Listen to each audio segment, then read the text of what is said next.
নমস্কার বন্ধুরা, আমি শুভদীপ তোমাদের স্বাগত জানাই আমার ইউটিউব চ্যানেল জ্ঞান মার্গে। এই ভিডিওতে আমরা রায় ও মার্টিন প্রশ্নবিচিত্রা 2025 থেকে সপ্তম শ্রেণীর পরিবেশ বিষয়ের দ্বিতীয় পর্যায়ক্রমিক মূল্যায়নের যে সকল মডেল সেটগুলি দেওয়া হয়েছে তার মধ্য থেকে প্রথম মডেল সেটটির সকল প্রশ্নের উত্তরগুলি নিয়ে আলোচনা করব। তাহলে দেখো, একের বলেছে পুরো বাক্যে উত্তর লিখবে। একের এক, সূচিছিদ্র ক্যামেরার সাহায্যে দেখা যায়, এটা হবে অপশন বি, প্রতিকৃতি। একের দুই, বস্তুকে আলোর উৎসের কাছে নিয়ে গেলে ছায়ার আকার, এটা হবে অপশন বি, ছোট হবে। একের তিন, পরিবেশ বান্ধব শক্তি নয়, এটা হবে অপশন বি, জীবাশ্ম জ্বালানি। একের চার, আকাশে রামধনু আসলে সূর্যের সাদা আলোর, এটা হবে অপশন বি, বিচ্ছুরণ। একের পাঁচ, পশ্চিমবঙ্গে বায়ুকল দেখা যায়, এটা হবে অপশন সি, বকখালিতে।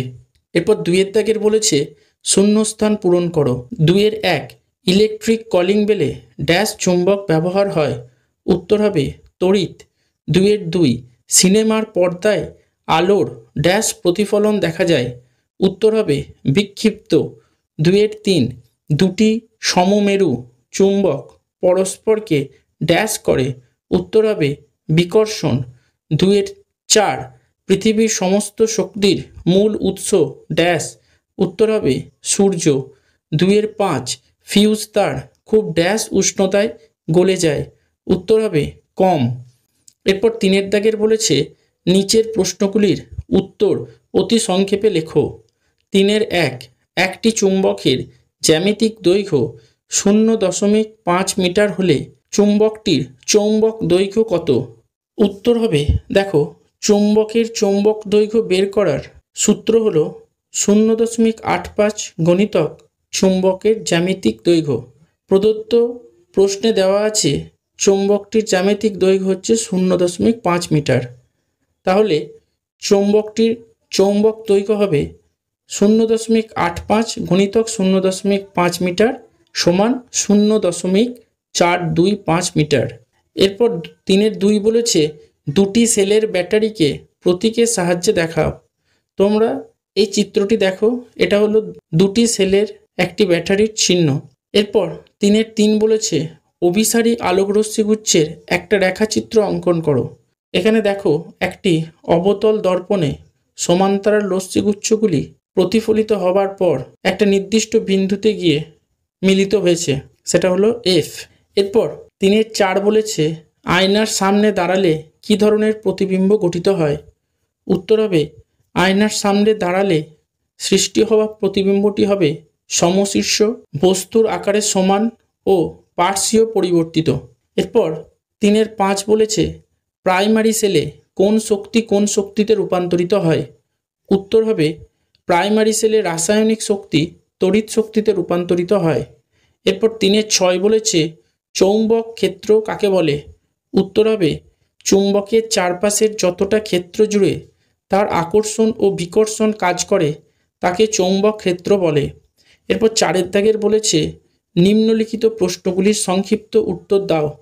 চারের এক, নিয়মিত ও বিক্ষিপ্ত প্রতিফলনের মধ্যে পার্থক্য লেখো, উত্তর হবে ক, নিয়মিত প্রতিফলনের জন্য প্রতিফলক তল মসৃণ হওয়া প্রয়োজন, কিন্তু বিক্ষিপ্ত প্রতিফলনের ক্ষেত্রে প্রতিফলক তল অমসৃণ হওয়া প্রয়োজন। খ, নিয়মিত প্রতিফলনে প্রতিফলিত রশ্মিগুলি নির্দিষ্ট দিকে যায়, কিন্তু বিক্ষিপ্ত প্রতিফলনে প্রতিফলিত রশ্মিগুলি বিভিন্ন দিকে ছড়িয়ে পড়ে। গ, নিয়মিত প্রতিফলনে উৎসের প্রতিবিম্ব গঠিত হয়, কিন্তু বিক্ষিপ্ত প্রতিফলনে উৎসের প্রতিবিম্ব গঠিত হয় না। এরপর চারের দুই বলেছে চৌম্বকত্বকে পদার্থের ভৌত ধর্ম বলা হয় কেন, উত্তর হবে ঘর্ষণের মতো সহজ যান্ত্রিক পদ্ধতি অবলম্বন করে বা তড়িৎ প্রবাহ চালনা করে চৌম্বক পদার্থকে সহজে চুম্বকে পরিণত করা যায়। আবার আঘাত, উষ্ণতা বৃদ্ধি, দীর্ঘদিনের অব্যবহার ইত্যাদির মাধ্যমে চুম্বককে অনায়াসে বিচম্বকিত করা যেতে পারে।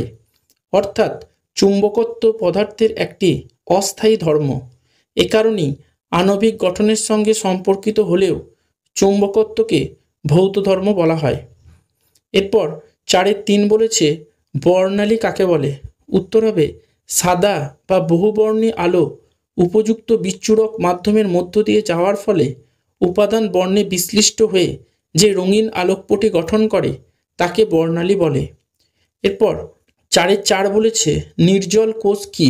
উত্তর হবে ড্রাই সেল বা নির্জল কোষ হলো এমন একটি বৈদ্যুতিক ব্যবস্থা যেখানে রাসায়নিক শক্তি সরাসরি তড়িৎ শক্তিতে রূপান্তরিত হয়। এই কোষে সক্রিয় রাসায়নিক উপাদান হিসাবে অ্যামোনিয়াম ক্লোরাইড, ম্যাঙ্গানিজ ডাইঅক্সাইড ও কাঠ কয়লার গুঁড়ো ব্যবহার করা হয়। এরপর 5 দাগের বলেছে নিচের প্রশ্নগুলির 3-4টি বাক্যে উত্তর দাও। 5-1 অণুচুম্বক কি? চৌম্বক আবেশ কাকে বলে? উত্তর হবে যে সকল পদার্থ বাহ্যিক চুম্বকীয় আবেশের প্রভাবে দুর্বল চৌম্বকীয় আকর্ষণ দেখায় তাদের অণুচুম্বক বলে, যেমন অ্যালুমিনিয়াম, ম্যাঙ্গানিজ।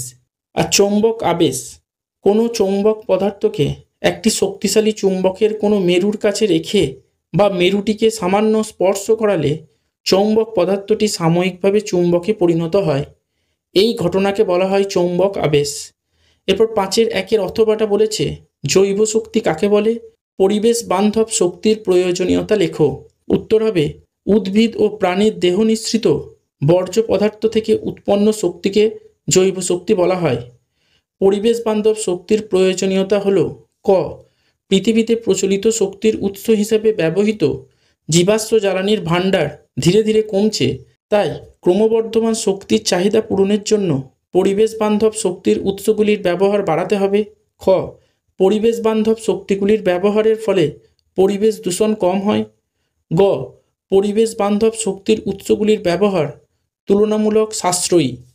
এরপর 5-2 বলেছে লঘু থেকে ঘনমাধ্যমে এবং ঘনমাধ্যম থেকে লঘু মাধ্যমে আলোকরশ্মির প্রতিসরণের ঘটনা চিত্রের মাধ্যমে দেখাও। উত্তর হবে তোমরা পাশের চিত্রটি খেয়াল করো। এখানে দেখো আলোকরশ্মি লঘুতর মাধ্যম থেকে ঘনতর মাধ্যমে প্রবেশ করলে প্রতিসৃত রশ্মিটি অবিলম্বের দিকে সরে যায়, অর্থাৎ আপতন কোণের মান প্রতিসরণ কোণের মানের থেকে বেশি হয়। চিত্রে দেখো এই কোণ অর্থাৎ আপতন কোণ এর মানটা বি কোণ অর্থাৎ প্রতিসরণ কোণের থেকে বেশি হয়েছে। আর আলোকরশ্মি ঘনতর মাধ্যম থেকে লঘু মাধ্যমে প্রবেশ করলে প্রতিসৃত রশ্মিটি অবিলম্ব থেকে দূরে সরে যায়, অর্থাৎ আপতন কোণের মান প্রতিসরণ কোণের থেকে কম হয়। তোমরা চিত্রে দেখো এখানে আপতন কোণ অর্থাৎ সি কোণের মানটা দেখো প্রতিসরণ কোণ অর্থাৎ ডি কোণের মানের থেকে কম। এরপর 5-2 অথবাটা বলেছে একটা বদ্ধ বর্তনী রেখাচিত্র অঙ্কন করো যেখানে আছে একটি ব্যাটারি, একটি বৈদ্যুতিক বাতি, একটি সুইচ এবং তার। তোমরা এই চিত্রে দেখো একটা বদ্ধ বর্তনীকে দেখানো হয়েছে যেখানে ব্যাটারি, তার, সুইচ ও লাইটকে দেখানো হয়েছে। এরপর 5-3 বলেছে ফিউজ তার কি? বর্তনীতে এটি কেন ব্যবহার করা হয়? উত্তর হবে বৈদ্যুতিক লাইনে চীনামাটির হোল্ডারে নিম্ন গলনাঙ্কের কিন্তু উচ্চ রোধ সম্পন্ন একটি পরিবাহী তার রাখা হয়, একে ফিউজ তার বলে। ফিউজ হলো তড়িৎ বর্তনীতে ব্যবহৃত একটি সুরক্ষামূলক ব্যবস্থা। ফিউজ তারটির উপাদানের গলনাঙ্ক খুব কম এবং রোধ বেশি হওয়াতে বর্তনীর কোনো অংশে যে কোনো কারণে তড়িৎ প্রবাহ মাত্রা অনুমোদনযোগ্য সর্বোচ্চ মানের বেশি হলে ফিউজ তার উত্তপ্ত হয় এবং সহজে গলে গিয়ে বর্তনী ছিন্ন হয়। ফলে বর্তনীতে ব্যবহৃত দামি বৈদ্যুতিক যন্ত্রগুলি অতিরিক্ত তাপের প্রভাবে ক্ষতিগ্রস্ত হওয়ার হাত থেকে রক্ষা পায়। এরপর 5-3 অথবাটা বলেছে এলইডি কি? এলইডি ব্যবহারের সুবিধাগুলি লেখো। উত্তর হবে এলইডি হলো এক বিশেষ প্রকার ইলেকট্রনিক উপকরণ যা তড়িৎ শক্তিকে সরাসরি দৃশ্যমান আলোক শক্তিতে রূপান্তরিত করতে পারে।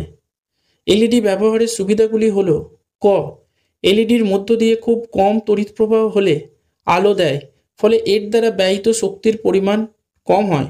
খ এলইডি অত্যন্ত কম বিভব প্রভেদে কাজ করতে পারে। গ এলইডির দাম কম, আকারে ছোট, ওজনে হালকা ও দীর্ঘ আয়ুসম্পন্ন হয়।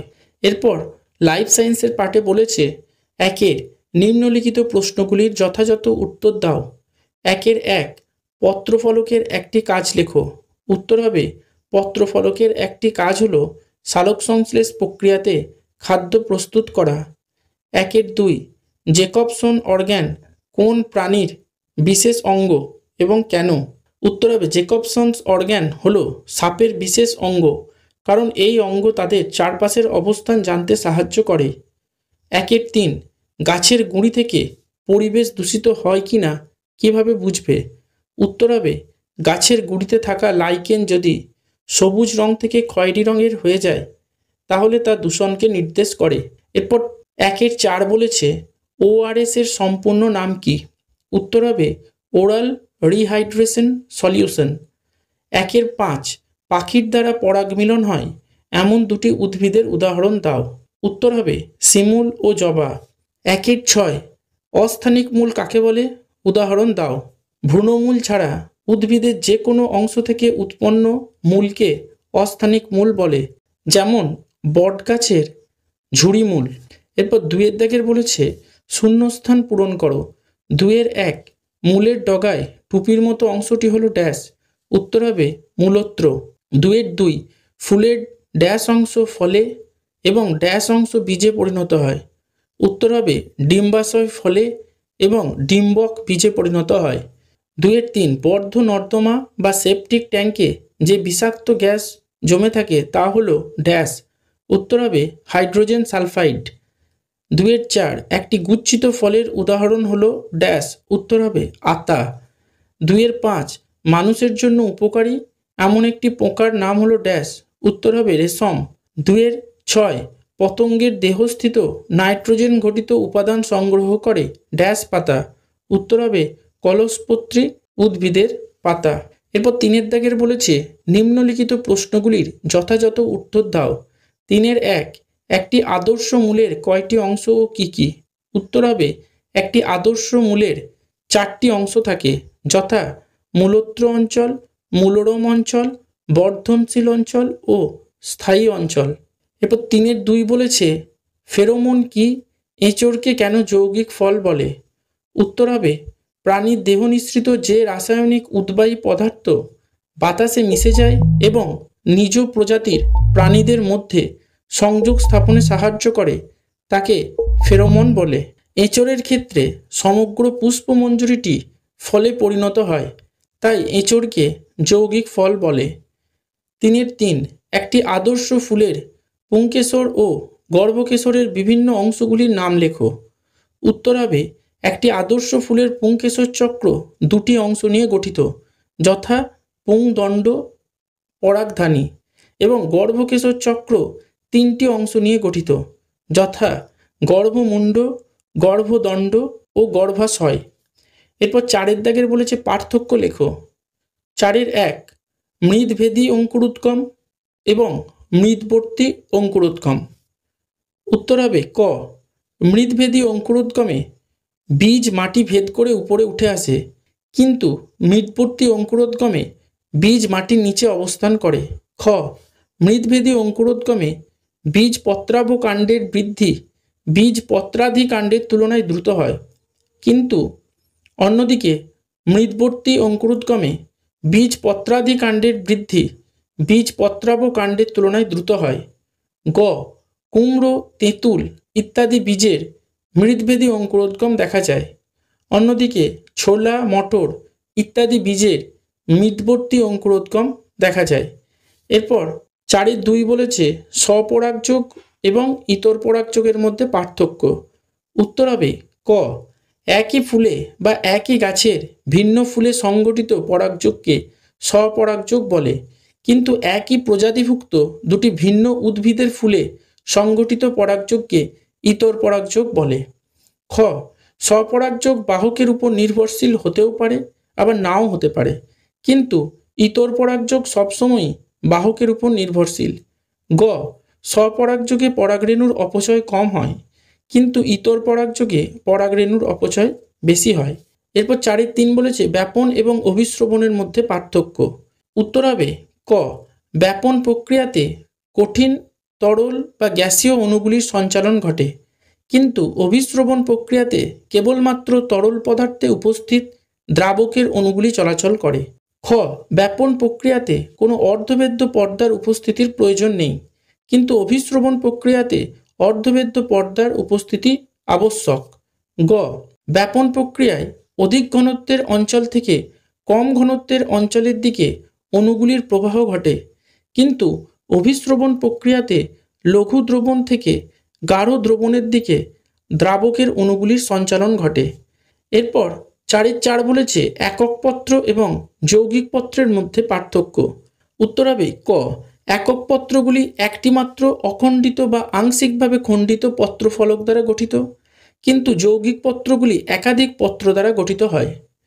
খ, একক পত্রে পাতায় মধ্যশিরা উপস্থিত থাকে, কিন্তু যৌগিক পত্রে মধ্যশিরার পরিবর্তে পত্র অক্ষ বর্তমান।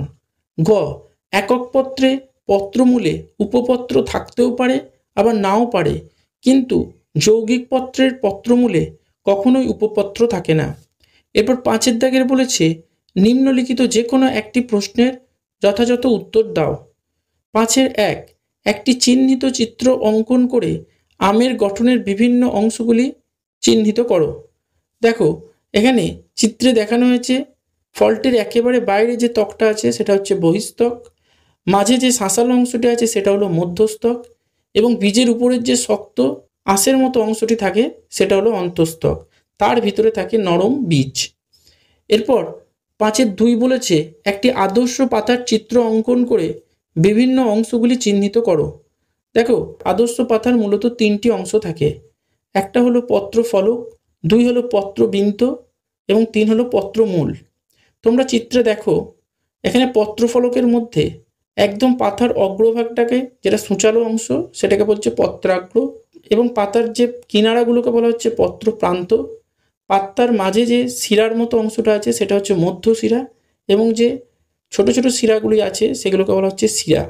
এই ভিডিওটা দেখে উপকৃত হলে অবশ্যই একটি লাইক করবে, কমেন্ট করবে এবং বন্ধুদের সাথে ভিডিওটা শেয়ার করবে। আর চ্যানেলটিতে নতুন হলে অবশ্যই সাবস্ক্রাইব করে পাশে থাকা বেল আইকনটি প্রেস করে দেবে। ভিডিওটি সম্পূর্ণ দেখার জন্য ধন্যবাদ। নমস্কার।